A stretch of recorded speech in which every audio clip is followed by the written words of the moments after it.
یا ایھا الذین آمنوا، اے وہ لوگوں جو ایمان لائے ہو، کتب علیکم القصاص، فرض کیا گیا ہے، لکھا گیا ہے اوپر تمہارے، قصاص فی القتل، بیچ قتل کے، الحر بالحر، آزاد بدلے آزاد کے، والعبد بالعبد، غلام بدلے غلام کے،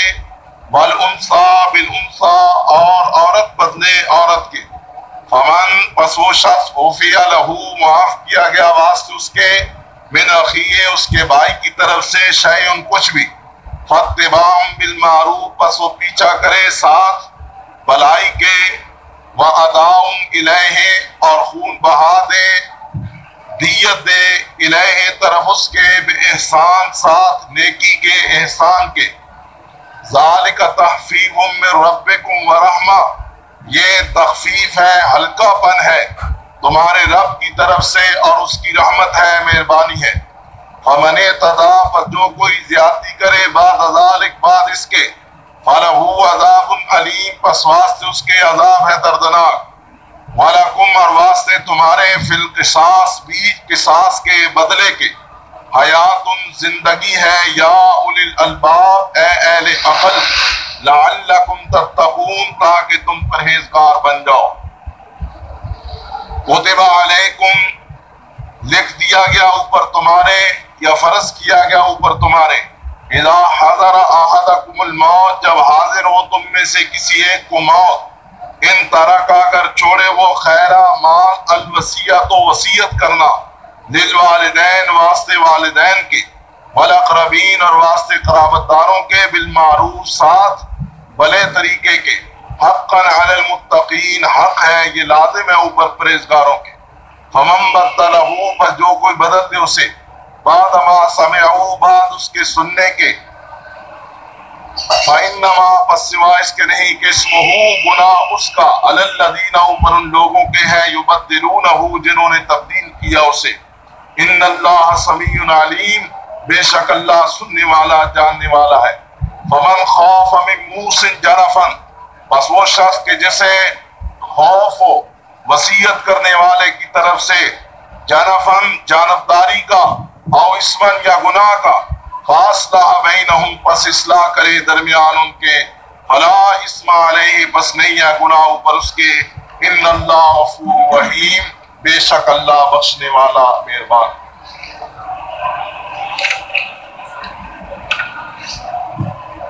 آج کے سبق میں دو اہم مسائل کا ذکر ہے۔ ایک مسئلہ قصاص، اور دوسرا مسئلہ وصیت۔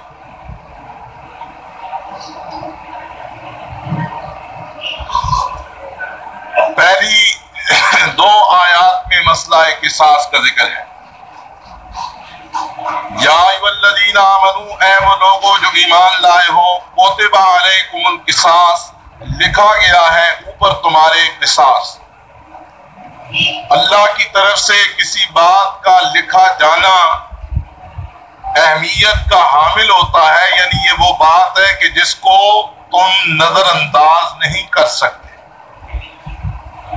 اللہ نے یہ بات تمہارے لیے لکھ دی،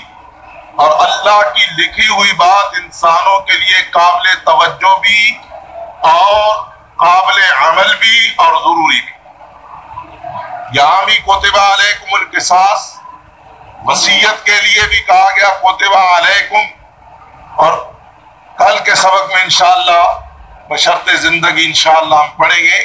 رمضان کا ذکر ہے، وہاں بھی کہا گیا کتب علیکم الصیام۔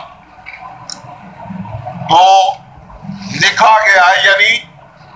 لازم اللہ کی طرف سے تمہارے لیے قانون اور ضابطہ بن گیا ہے۔ کیا؟ القصاص، قصاص کہتے ہیں برابری کے بنیاد پر بدلے کو۔ اللہ نے تمہارے اوپر لازم کر دیا، لکھ دیا، فرض کیا، قتل کے معاملوں میں قصاص لینا،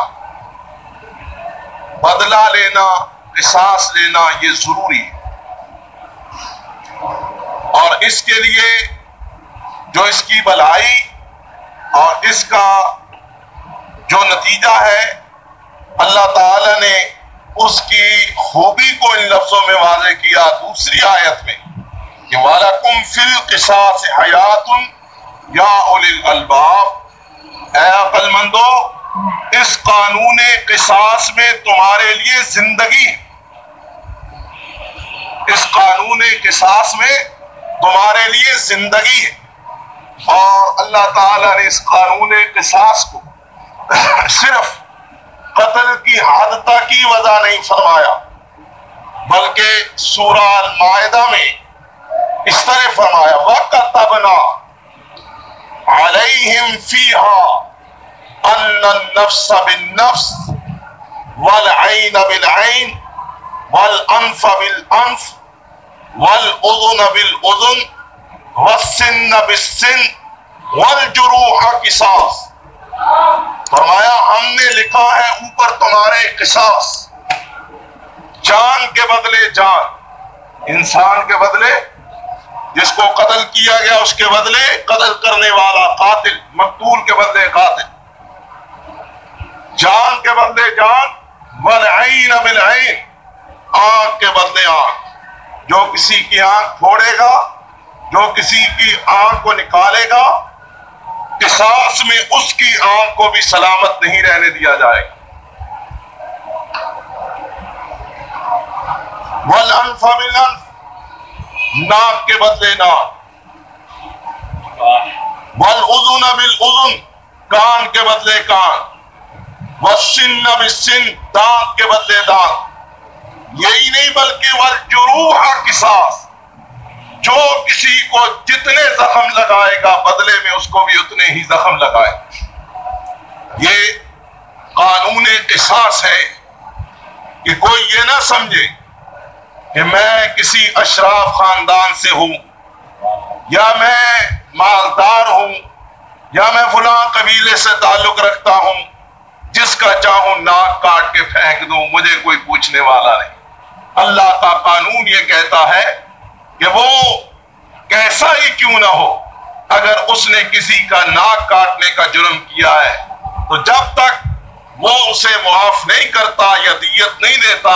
اس وقت تک وہ بھی مجرم ہے اور اس کا ناک بھی اس لائق ہے کہ اس کو کاٹ دیا جائے۔ یہ اللہ کا قانون ہے اور اس کے اندر اہل عقل کے لیے امن ہے، سلامتی ہے، حفاظت ہے۔ اب مثلا چور، اس کے لیے قانون یہ ہے کہ چور کا ہاتھ کاٹ دیا جائے۔ ایک آدمی چوری کرتا ہے، اس کا جرم ثابت ہو جاتا ہے، اس کا ہاتھ کاٹ دیا جاتا ہے، پھر وہ چوری کر سکے؟ ہاتھ ہی نہیں تو چوری کس سے کرے گا؟ اب ہر چور جب اس کو دیکھے گا تو اسے عبرت حاصل ہوگی کہ بھائی اس کا ہاتھ کٹ گیا، اگر میں نے چوری کی تو میرا ہاتھ بھی کٹ جائے گا۔ لیکن اگر چور کے تھانے پہنچنے سے پہلے ہی اس کے سفارشی پہنچ جاتے ہیں کہ جی اس کو چھوڑ دو، جی یہ ایسا آدمی نہیں، ہم قسم اٹھاتے ہیں، ہم قرآن اٹھاتے ہیں، ہم ضمانت دیتے ہیں، کیا خیال اگر اس نے چوری کیا تو اس کے حوصلے پست ہوں گے یا بلند ہوں؟ وہ کہے گا چھوڑو جی، میں نے آج 1000 چوری کیا، مجھے چھڑایا تھا، 10,000 کی چوری کر لوں، میرے چھڑانے والے سائیں زندہ ہیں، موجود ہیں، مجھے کیا پرواہ ہے۔ اب اس کو دیکھا دیکھی اور چور بھی ہمتیں آگے بڑھائیں گے کہ ہمارا بھی کوئی نہ کوئی ہوگا، یا آخر ہم نے بھی ووٹ دینے ہیں نا کسی نہ کسی، ہمارے بھی چھڑانے بچانے والے ہوں گے، ہمارے سائیں بھی پیدا ہو جائیں گے۔ اس طرح کام بڑھتا چلا ہے، لیکن اگر ایک کا ہاتھ کاٹ دیا جائے تو سب کے لیے مرقع عبرت بن جائے۔ اسی طرح قتل کے قصاص میں اگر ایک آدمی کو مار دیا جاتا، اس کی گردن اڑا دی جاتی ہے، اس کے لیے دوسروں کے لیے وہ شخص مرقع عبرت بن جائے گا، اور ہر شخص یہ سوچے گا کہ اگر میں کسی کا خون بہاؤں گا تو جواب میں میری جان بھی سلامت نہیں رہے۔ لیکن جہاں یہ قانون قصاص یعنی اللہ کی حدیں نہیں ہے، وہاں آدمی سوچتا ہے جی میرا اثر رسوخ ہے، میں سفارش ڈال لوں گا، میں رشوت دلوا لوں گا، یا میں فلاں طرح سے اپنا قانونی دفاع کر کے اپنے آپ کو بچا لوں گا، جس طرح کے عام ہمارے ہاں مروج ہے۔ بالعموم ایسے ہوتا ہے کہ ظالم، قاتل، ڈاکو، لٹیرے دن دناتے پھرتے ہیں، انہیں کوئی پوچھنے والا نہیں ہوتا، لیکن اس کے عوض غریب لوگ، کمزور لوگ یا سادہ لوگ یا وہ لوگ کہ جو قانونی طور پہ اپنا دفاع کرنے کا وہ بیچارے پھنسے ہوئے ہوتے ہیں۔ خیر، حضرت سعید بن جبیر رضی اللہ تعالیٰ عنہ فرماتے ہیں کہ زمانہ جاہلیت میں دو قبیلوں کے درمیان مخاصمت تھی، لڑائی تھی۔ ایک قتل کے بدلے سینکڑوں قتل وہ کر دیا کرتے تھے۔ اسلام آیا، دونوں قبیلے ہلکا بگوش اسلام لانے کے بعد انہوں نے آپس میں گفتگو کی تو کہنے لگے جی، ایک قبیلہ کہنے لگا ہم اشراف قبیلہ ہیں۔ یہ ہوتی ہے روایت قبیلوں کہ ہر آدمی اپنی قوم، برادری، ذات پہ ناز اور فخر کرتا ہے۔ حالانکہ اسلام میں یہ چیزیں قابل فخر نہیں ہے، قابل تعارف ضرور ہے، قابل تفاخر نہیں۔ اسلام کے ہاں قابل تفاخر چیز تقوی، پرہیزگاری، دینداری اور خدا خوفی کسی قوم، اور یہ آپ نوٹ کریں گے ہر قوم میں، ہر ذات میں، ہر نسل میں، ہر علاقے میں، ہر زبان بولنے والوں میں اچھے سے اچھے فرشتہ صفت لوگ بھی ہوتے ہیں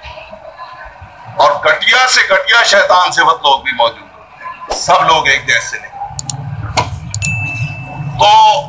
یہ جاہلیت کی باتیں بلکہ کفر کی باتیں کہ کوئی آدمی زبانی، لسانی، علاقائی، صوبائی، قومی عصبیت کا پرچار کرتا ہے تو ارتکاب کفر کرتا ہے، یہ بات یاد رکھیں۔ اللہ کے رسول صلی اللہ علیہ وسلم نے فرمایا کسی عربی کو اجمی پر فضیلت نہیں، کسی گورے کو کالے پر فضیلت نہیں، الا بالتقوی، معیار فضیلت فقط تقوی ہے۔ اور یہاں اس معیار میں آپ ایک طرف بلال کو کھڑا کریں اور ایک طرف رسول اللہ کے چچا ابو لہب کو کھڑا کریں تو نتیجہ صاف آسانی سے آپ نکال سکیں گے کہ معیار فضیلت کیا ہے۔ تو یہ بڑی گھٹیا سوچ ہے، اور آج کل ہم لوگوں میں اور بالخصوص ہمارے ملک میں ہماری بدقسمتی کہ ہم اس تفریق میں پڑے ہوئے، اچھا ہے، خواہ وہ کوئی بھی ہے، کسی کا بیٹا ہے کثیر آباش،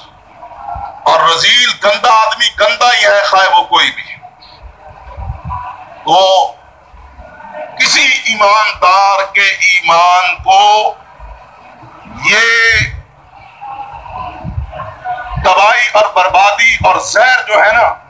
اس کی جاگ نہیں لگنی چاہیے۔ خدا کے لیے اپنے آپ کو، اگر ایمان کی سلامتی مقصود ہے تو ان چیزوں کے آپ قریب تک بھی نہ جائیں، کوئی بھی ہو، کثیر آباش۔ تو ایک قبیلے نے کہا کہ ہم اشراف ہیں، وہ ایسے ہیں، ہم تو تب ان کو معاف کریں گے کہ ہماری عورتوں کے بدلے ان کے مرد قتل کیے جائیں، ہمارے غلاموں کے بدلے ان کے آزاد قتل کیے جائیں، اور ہمارے آزادوں کے بدلے ان کے اتنے آدمی قتل کیے جائیں۔ معاملہ بڑا، اللہ پاک نے یہ آیت کریمہ نازل فرمائی۔ ابتداءً ایک قائم قانون اور قاعدہ بیان کیا گیا کہ یہ نہیں، اگر آزاد نے قتل کیا تو بدلے میں وہ آزاد ہی قتل ہوگا، اگر غلام نے قتل کیا تو بدلے میں وہ غلام ہی مارا جائے، کسی عورت نے قتل کیا تو بدلے میں وہ عورت ہی قتل کی جائے۔ یہ نہیں ہے کرے کوئی اور برے کو۔ اگر کوئی آزاد آدمی، اشراف آدمی، سربراہ آوردہ آدمی اگر یہ جرم کرتا ہے تو سزا اسے ملے، کوئی غلام کرتا ہے تو اسے ملے گی، عورت کرتی ہے تو اسے۔ البتہ یہ اتنا کہا گیا فمن عفی لہ من اخیہ شیء، اخی کا آیا، قاتل اور مقتول ہے لیکن درمیان میں اللہ نے اخی کا لفظ لایا کہ بھائی سمجھ کے بھائی سے درگزر کر دو۔ اس آیات اور ان سابقہ واقعات کی روشنی اب تم مسلمان ہو گئے، بھائی بن گئے، اگر تم معاف کر دو، پرانی رنجشیں بلا دو تو یہ اچھی بات ہے، اور جن کو معاف کر دیا جائے وہ بھی معاف کرنے والوں کا احسان جانے، اچھے طریقے کے ساتھ ان کے گھر جائیں اور خون بہا اور دیت ادا کر کے ان کا شکریہ بھی ادا کریں تاکہ جان بھی بچ جائے، پچھلی رنجشیں بھی بھول جائیں اور دیت ادا کر کے شرع کا قانون اور ضابطہ بھی پورا کر دیا۔ اس کے لیے بہت سارے احادیث میں مسائل ہیں جو کہ اپنے اندر باریکیاں اور حالات سے مطابقت رکھتے ہوئے ان مسائل کو وضع کیا گیا۔ خون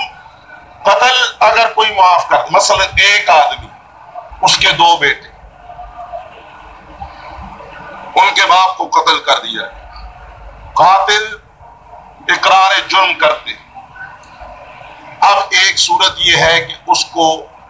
وہ بیٹے کہیں گے ہم اس کو معاف نہیں کرتے، نہ دیت لیتے، اس کو قتل کر دیا جائے گا قصاص میں۔ اگر وہ کہتے ہیں ہم معاف کرتے ہیں تو چاہیے یہ کہ جن کو معاف کیا جاتا ہے وہ خون بہا اور دیت ادا کریں۔ اگر وہ کہتے ہیں ہم نے خون بھی معاف کیا اور دیت بھی معاف کی تو یہ بھی از روئے شرع جائز ہے۔ اگر دو بیٹوں میں ایک کہتا ہے جی میں نے معاف کیا لیکن دوسرا کہتا ہے میں خون تو معاف کرتا ہوں لیکن دیت معاف نہیں کرتا، تو اس صورت کے اندر اس کو آدھی دیت ادا کرنی پڑے گی جو بیٹا اس کا دعوے دار ہے۔ اگر اس کے اور ورثاء بھی ہے، بیٹیاں ہیں، بیٹے، بیوی اور جو اس کے ورثاء، تو جب دیت ملے گی تو یہ دیت اسی طرح ورثاء میں تقسیم ہوگی جس طرح ورثہ ترکہ تقسیم ہوتا ہے۔ اور ایک آدمی کو اگر معاف کر دیا جائے تو اس کا خون بہا 100 اونٹ یا 100 اونٹوں کے برابر سکہ رائج الوقت قیمت ہے۔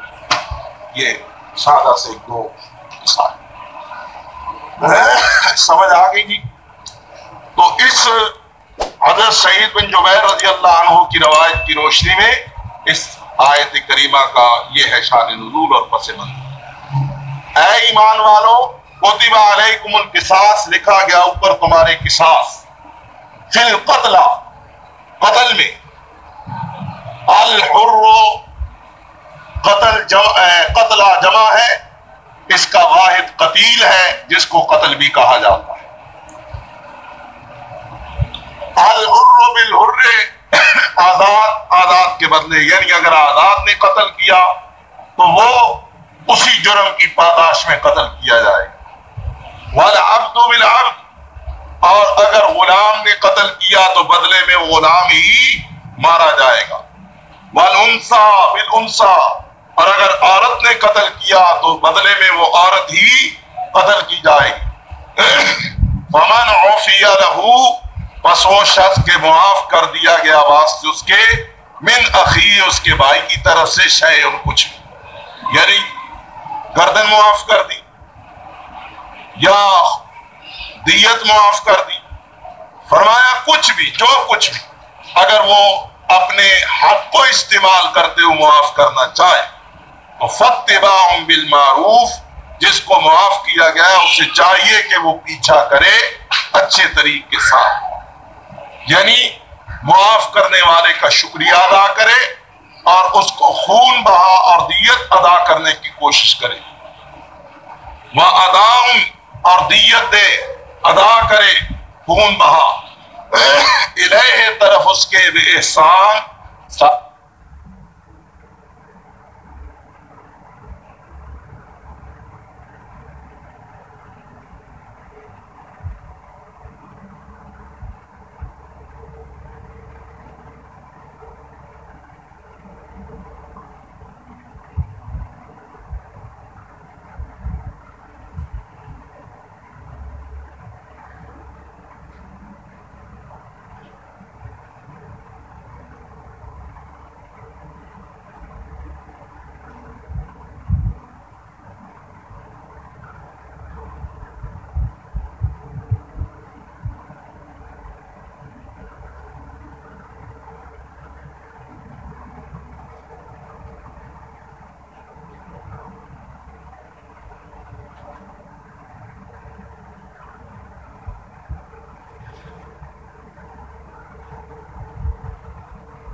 احسان جتلانا نہیں چاہیے بلکہ خود احسان مند ہونا چاہیے۔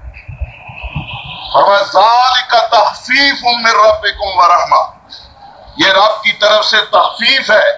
کہ اس نے تمہاری گردن کی جگہ خون بہا دیت مقرر فرمائی ہے، ورحمہ اور اس کی مہربانی ہے۔ فَمَنِ اعْتَدَىٰ بَعْدَ ذَلِكَ، اب اس کے بعد جو حد سے تجاوز کرے گا، یعنی اس نے خون بہا دے دیا، جان اس کی چھوٹ گئی، لیکن وہ کہتا اب میں زندہ ہوں، میں نے پیسے دیے ہیں، میں بدلہ لے لوں گا، میں نبٹ لوں گا، داؤ لگا لوں گا، موقع وہ تاک کے رکھتا ہے، اس موقع میں وہ اس معاف کرنے کی، عفو و درگزر کی جو عنایت ہے اس سے ناجائز فائدہ اٹھاتا ہے، تو اللہ فرماتے ہیں جو اس کے بعد زیادتی کرے گا، حد سے بڑھے گا، فَلَهُ عَذَابٌ أَلِيمٌ، بے شک وہ دنیا میں دندناتا پھرے لیکن اللہ کی طرف سے اس کے لیے عذاب علیم۔ وَلَكُمْ فِي الْقِصَاصِ حَیَاةٌ، لیکن یاد رہے کہ یہ حکم اس وقت کا ہے کہ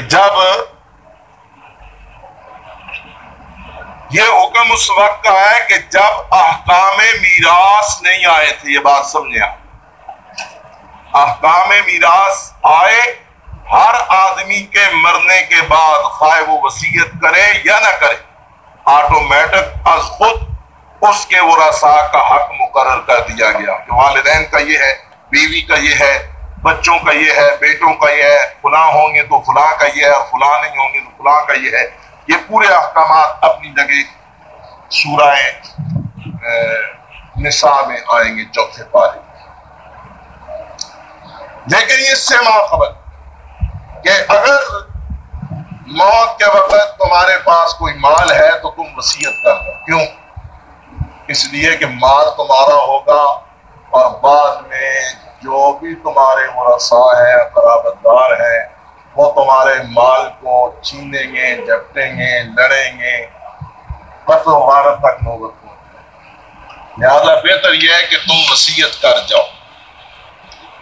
اور یہ قانون وصیت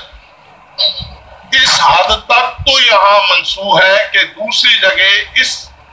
ترکے کی میراث کی تقسیم کے قانون کو واضح کر دیا گیا ہے، لیکن اس حد تک بحال ہے کہ اگر کوئی شخص کسی معاملے میں وصیت کرنا چاہتا ہے، مثلا تقسیم میں بھی بسا اوقات لڑائی جھگڑے کا خطرہ ہوتا ہے، ایک آدمی کہتا ہے میں یہ لینا چاہتا ہوں، دوسرا کہتا ہے میں یہ لینا چاہتا ہوں، اور بسا اوقات یہ ضد اتنی آگے بڑھتی ہے کہ محبت نفرت میں بدل جاتی ہے، اور تعلق اور رشتہ داری جو ہے یہ دشمنی کا روپ اختیار کرتی ہے، اس حد تک کہ آدمی ان حصص کو مقرر کر کے شرعی نقطۂ نظر سے کہ یہ 1/8 میری بیوی کا بنتا ہے، یہ میرے بچوں کا ہے، یہ بیٹی کا ہے، یہ فلاں کا، یہ فلاں کا، تعین کر دے جی فلاں چیز فلاں کو، فلاں چیز فلاں کو، فلاں چیز فلاں کو۔ یہ تو ہے، اس میں اللہ کے قانون میں وصیت کے ذریعے کوئی رد و بدل نہیں کر سکتا۔ مثلا 3 روپے، ایک بیٹی ہے ایک بیٹا، اب یہ وصیت کر سکتا ہے جی کہ 1 روپیہ بیٹی کو دے دیا جائے، بیٹی کو دے دیا جائے، 2 روپے بیٹے کو، یا ان 2-3 روپے کے برابر کوئی چیز ہے، وہ کہتا ہے جی یہ 2 روپے والی چیز فلاں کو دے۔ یہ نہیں ہے کہ وہ کہے جی بیٹی کو 2 روپے دے دو اور بیٹے کو 1 روپے دے دو، یا بیٹے کو 2.5 دے دو اور بیٹی کو 8 دے دو، یا بیٹے کو ہی دینا اور بیٹی۔ وصیت کے ذریعے اللہ کے قانون کو نہیں بدلا جا سکتا، یہ بات یاد ہے۔ کسی فرد بشر، کوئی آدمی مرنے کے بعد کہ جی میرے ابا کی یہ دستاویز لکھی ہے، اس نے وصیت کی، اگر وہ وصیت اللہ کے قانون کے خلاف ہوگی تو وہ وصیت قابل عمل نہیں، اللہ کا قانون قابل عمل نہیں۔ جس طرح کے عام ہمارے ہاں یہ زمینیں، جائیداد، دکانیں، مکان، نقدی، سونا، چاندی، یہ وہ مال و منال ہوتا ہے مختلف صورتوں میں، تو لڑائی اور جھگڑے سے اولاد کو بچانے کے لیے شرعی حصص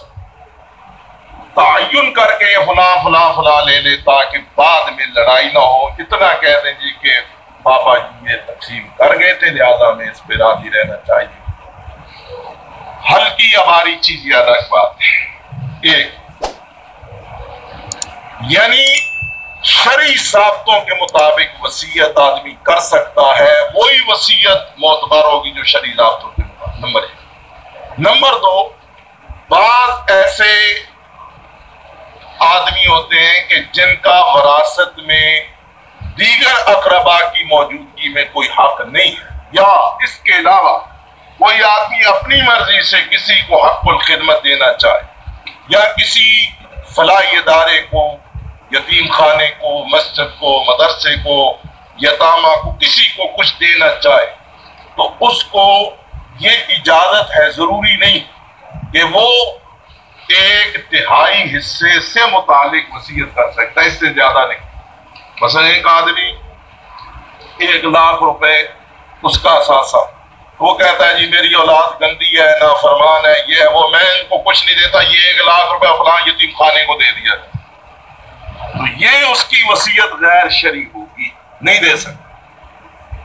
سمجھ آئی؟ اچھے ہیں گندے ہیں، اللہ نے ان کا حق رکھا ہے، ان کو دینا چاہیے، وہ اپنا جواب خود دے۔ 1/3 تک اجازت ہے،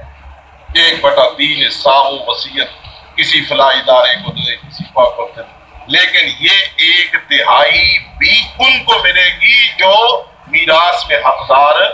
نہیں ہے۔ میراث والوں کو جو وراثت دے رہے ہیں ان کو نہیں ملے۔ اگر نہیں کرنا چاہتا تو نہ کرے، کوئی ضروری نہیں ہے کہ وصیت کرے، لیکن اگر کرنا چاہے تو زیادہ سے زیادہ حضرت صلی اللہ علیہ وسلم نے اس کی اجازت دی۔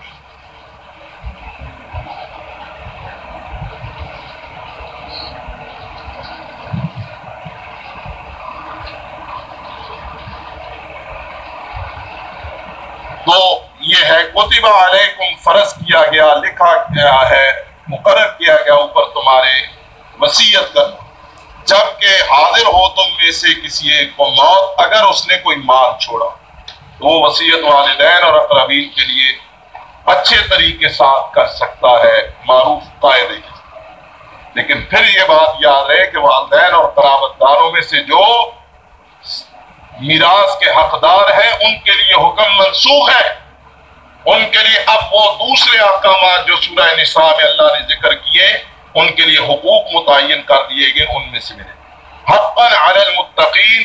یہ لازم ہے پرہیزگاروں پر کہ وہ مرتے وقت وصیت کر جائیں۔ فمن بدلہ بعد ما سمعہ، پر جس کسی نے بدلا اس وصیت کو اس کے سننے کے بعد، یعنی وصیت سامنے آ گئی اور پھر وہ بدلتا ہے اس کو، فَإِنَّمَا اسْمُهُ، پس گناہ اس وصیت کے بدلنے کا، عَلَى الَّذِينَ، ان لوگوں پر ہے، يُبَدِّلُونَهُ، جو اس کو بدلتے ہیں۔ بس وصیت نامہ ہے، ایک آدمی، بھائی ہوتے ہیں نا، بعض ہوشیار ہوتے ہیں، بعض سادے ہوتے ہیں۔ ہوشیار آدمی کے ہاتھ وصیت نامہ لگ گیا، اور جب وہ دیکھتا ہے کہ اس میں مجھے بظاہر کچھ خسارہ ہے، وہ ہوشیاری کا ثبوت دیتا ہے، وصیت نامے کو بدل دیتا ہے، ہوتا ہے نا ایسے۔ تو فرمایا جو شخص ایسا کرتا ہے اس پر گناہ ہے اس کے بدلنے کا، ان اللہ سمیع علیم، اللہ مظلوم کی آہ و پکار سنتا بھی ہے اور سب کے حال کو جانتا بھی ہے۔ فمن خاف من موص جنفا او اثما، پر جو شخص خوف کرے، ڈر ہو سے وصیت کرنے والے کی طرف سے، جنفن جانبداری کا، اسمن یا گناہ، یعنی وصیت سامنے آتی ہے اور اس وصیت میں جانبداری ہے یا گناہ کی بات ہے، تو فرمایا پھر فَأَصْلَحَ بَيْنَهُمْ، ان کے درمیان اصلاح کی جائے، ان کو سمجھایا جائے کہ بابا نے وصیت تو لکھی لیکن غلط لکھی، بزرگوار نے وصیت تو لکھی لیکن جانبداری کی، یا وصیت میں فلاں چیز خلاف شرع ہے، تو فرمایا اس چیز کو بامی مشورے اور رضامندی سے، یک طرفہ طور پر نہیں، بامی رضامندی اور مشورے سے تبدیل کیا جا سکتا ہے۔ جو شخص ایسے کرتا ہے، یعنی اس غلط وصیت کو درست بامی مشورے سے کرتا ہے، فلا اسم علیہ، اس پر کوئی گناہ نہیں، وہ ایسے کر سکتا ہے، وصیت بدل سکتا ہے اگر وصیت غلط ہے یا اس میں جانبداری ہے۔ ان اللہ غفور رحیم، بے شک اللہ بخشنے والا مہربان ہے، اللہ تعالیٰ ایسے لوگوں کو معاف کرے گا کہ جو شرعی حدود کی بالادستی کے لیے کسی کی وصیت کو تبدیل کرے۔ بسم اللہ الرحمن الرحمن الرحیم یا ایھا الذین آمنوا اے وہ لوگو جو ایمان لائے ہو کتب علیکم القصاص لکھ دیا گیا ہے فرض کیا گیا ہے اوپر تمہارے بدلہ فی القتل بیچ قتل کے الحر بالحر آزاد بدلے آزاد کے والعبد بالعبد غلام بدلے غلام کے والانثی بالانثی عورت بدلے عورت کے فمن پس وہ شخص عفی لہو معاف کیا گیا واسطے اس کے من اخی اس کے بھائی کی طرف سے شیئن کچھ بھی فاتباع پس وہ پیچھا کرے بالمعروف ساتھ بھلے طریقے کے وعداً اور دیت خون بہا ادا کرے الہ طرف اس کے بے احسان کے ذالک تخفیف یہ تخفیف ہے من ربکم تمہارے رب کی طرف سے ورحمت اس کی رحمت ہے فمن اعتدی پس جس کسی نے زیادتی کی بعد ذالک بعد اس کے فلہو پس واسطے اس کے عذاب علیم عذاب دردناک ولکم اور واسطے تمہارے فی القصاص بیچ قصاص کے بدلے کے حیات زندگی ہے یا اولی الالباب اے اہل عقل لعلکم تتقون تاکہ تم پرہیزگار بن جاؤ کتب علیکم فرض کیا گیا ہے لکھا گیا اوپر تمہارے اذا حضر جب حاضر ہو احدکم تم میں سے کسی ایک کو الموت و موت ان طرح کا اگر وہ چھوڑے خیر مال الوصیت و وصیت کرنا للوالدین واسطے والدین کے والاقربین واسطے قرابت داروں کے بالمعروف ساتھ قاعدے کے دستور کے یا عمدہ طریقے کے حقا حق ہے یہ لازم ہے علی المتقین پر پرہیزگاروں کے فمن بدلہ پس وہ شخص کے بدل دیا اس نے اسے بعد ما سمعہ بعد اس کے سننے کے فإنما پس سوائے اس کے نہیں کہ اسمہ گناہ اس کا علی الذین اوپر ان لوگوں کے ہے یبدلونہ جنہوں نے بدل دیا اسے ان اللہ سمیع علیم بے شک اللہ سننے والا جاننے والا ہے فمن خافا پس جو کوئی ڈرے من موسن وصیت کرنے والے کی طرف سے